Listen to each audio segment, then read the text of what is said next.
So, today I'm bringing you a review of Magnus Chase and the Hammer of Thor, ladies and gentlemen. This is the second book in the Magnus Chase series, or Magnus Chase and the Gods of Asgard. If you don't know what Magnus Chase is, this is a Norse mythology-based world from Rick Riordan, you know, him, and it's middle grade fantasy, and it's stunning. That is, like, all you need to know to go pick up the first book, The Sword of Summer. The second book here is magnificent. I'm going to start with that. Needless to say, I gave this 5 out of 5 stars, and it is true I am Rick Riordan trash, but that's fine because he is magnificent, and this book was just stunning. It follows Magnus, Mr. Magnus Chase, as he has to find the Hammer of Thor because without it, Thor is kind of useless against all of the giants in the world, but to get it, he has to get help from the one person you should never, ever get help from, Loki. And it's insane! It's an insane book, and it was awesome. That's that. I mean, for a spoiler-free section, we will say that this book is so fast-paced, it's so action-packed, and not only that, every character gets a lot of fleshing out. You get some backstory, you get some new characters introduced, and you get so much humour. It's so funny. The sarcasm and wit of Magnus as a character is outstanding. The quest itself to find the Hammer of Thor is so, like, marked with different side quests, and they all make sense, and it's also perfectly done because it reveals a certain thing which will come into play probably in the last book. And yes, there's the Alfheim trip, which was amazing, the Utgard Loki section, which was so cool. But I mean, obviously Loki as a villain, something in just a warning, like, this book messes with your mind a bit, because Loki is a villain, and if you've seen the Marvel films, you know what Loki is like as a character, because that is Loki. Manipulative and awful. But I would not even hesitate to say that the Loki in this book is all worse than the Marvel one, and you will see why if you read it. So, that is my spoiler-free section. I'm sorry it's a bit of a babble, but you know what? I can't form cohesive thoughts about this book, because it's beautiful. So, spoiler-free people, ciao, I would go now. Let's go spoilers, because there was some stunning moments right there. So, first thing we need to talk about is Alex Fierro, because, I loved Alex, loved her, and she is an example of how easy it is to fit diverse characters into anything, because it didn't. Her being transgender and gender fluid, which, if you didn't know, was fucking awesome. Her being that doesn't make her any less of a character, and she isn't solely that, and she is so much more. She is so cool, and oh my god, okay, that's a little bit, yeah.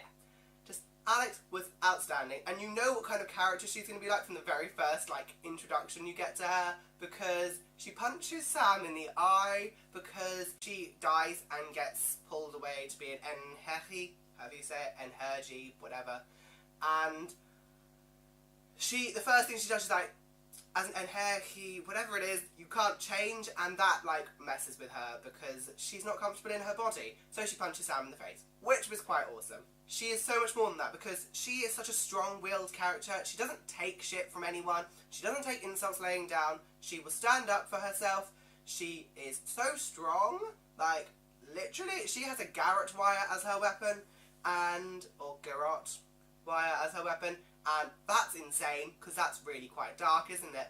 But it's just so cool. One of the second scenes with her in is the fight in Valhalla, and she just beheads Magnus, because Magnus is channeling Loki. It's very confusing. But it's just so cool. And not only that, but she is the first one to correct people if they misgender her. She's like, no, I'm she. And another part, like, because she is gender fluid, there is sections of the book which are fewer than the female sections where she identifies as male, so she is then a he. And it's so weird with those introductions because she's the first one to be like, actually no, don't call me that, you know, stop. And it was just so cool. It's just so amazing. And Magnus's interactions with her are fab because he's always, it's hinted, I feel, that he is interested in her romantically, but he doesn't know how to deal with that because this is just a new situation for him. And the fact that they've related the transgender to the mythology, it just fitted in so perfectly. It fitted in the story. It didn't feel like Rick Riordan was like, I need to throw in some diverse characters. No, this character just happened to be diverse because that was just excellent for the story. It made the story better to have that richness in it. And yeah, just, I could talk for days about Alex Fierro because it was just, for me, I've never read like a transgender character, I don't think, and it was just so refreshing to see it. It's in middle grade, guys. Just, can we just have to move on from Alex because it's just me babbling. This is going to be another rambling video. I can just see it now.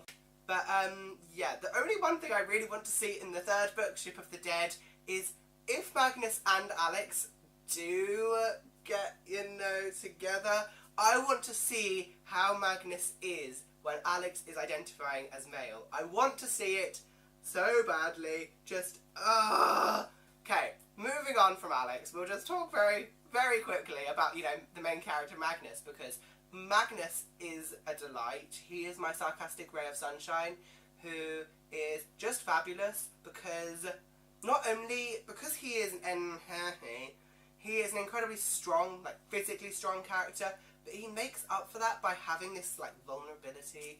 He doesn't ever, I don't think he ever feels like he's good enough. He feels like he's never done enough, and it's really depressing. But there's bits in this book like where he just shines. Like one of my favourite scenes is when he's talking to Amir, and it's revealed that he actually used some magic of Frey in that scene. And I love that. I love the exploration of his Frey magic.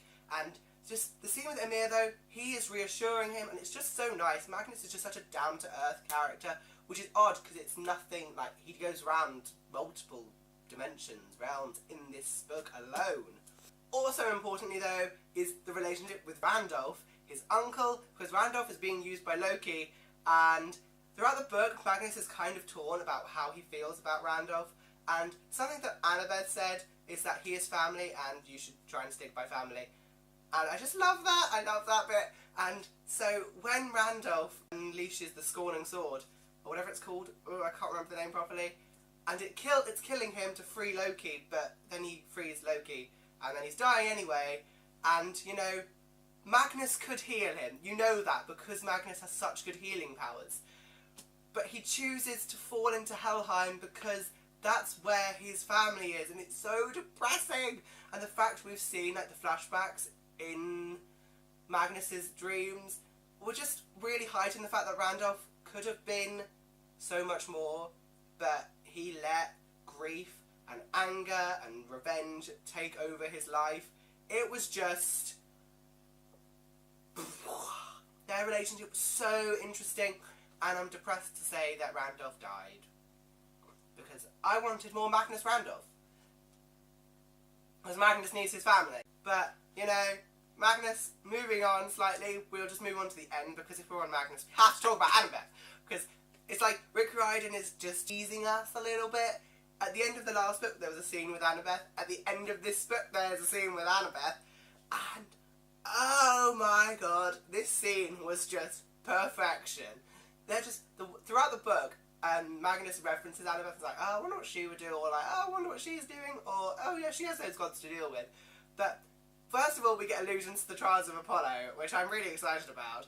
But, the best thing is the end, because the very last line in the book is, I think you need to meet my boyfriend. Percy is going to be in the third book, I think, and I'm not prepared to cope with this much sarcasm in one book. Can you imagine Percy and Magnus going, like, head to head? And it's just going to be fab, because there's a, in the third book, we're going to have, like, a journey on a ship again, you know, a bit Argo 2-y. And obviously, who's the best for doing that on the actual water? Percy! I just love Annabeth and Magnus's interactions. I love the fact they so treat each other well. You know, they really treat each other as cousins, and a little bit more because they have got so little family. I just adore it. Let's move on, because there's more to talk about, because we need to talk about Hearthstone. Oh! If you didn't know, Hearthstone is one of my favourite characters in this series. I feel like I say that for every character in this series. But Hearthstone is deaf, and it's another point where it doesn't inhibit him as a character. He is just incredible. He has runic magic, and it comes into play so much. It's so cool. That scene just...